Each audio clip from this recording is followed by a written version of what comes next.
80s 90s கிட்ஸ்க்கு வந்து இந்த video வந்து பார்க்கும்போது தெரிஞ்சிருக்கும்னு நினைக்கிறேங்க. இது வந்து குல்லாப்பூச்சி பிடிக்கிற வீடியோ தாங்க. டெய்லியும் ஈவினிங்கோ மார்னிங்கோ வந்து ஸ்கூல் போயிட்டு வர டைம்லலாம் இந்த குல்லாப்பூச்சி இருக்கிற குழிக்கிட்ட போய் எல்லோரும் உட்காந்துக்குவோம். ஒரு ஒரு எறும்பாக பிடிச்சி ஒரு ஒரு குழியில் போட்டோன்னா அந்த எறும்பு வந்து அந்த மண்ணெல்லாம் வந்து சரிச்சிட்டே வருங்க மேலே வரக்காக.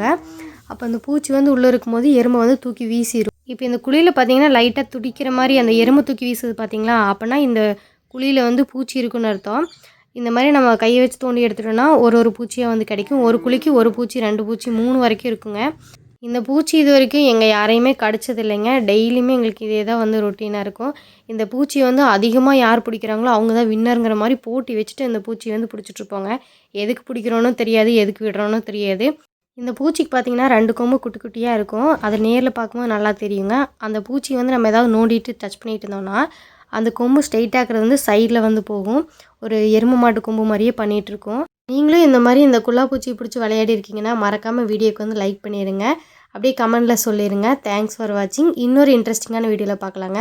மண்ணுக்குள்ளே விட்டதுமே டக்குன்னு அது பாட்டுக்கு போயிடுச்சுங்க.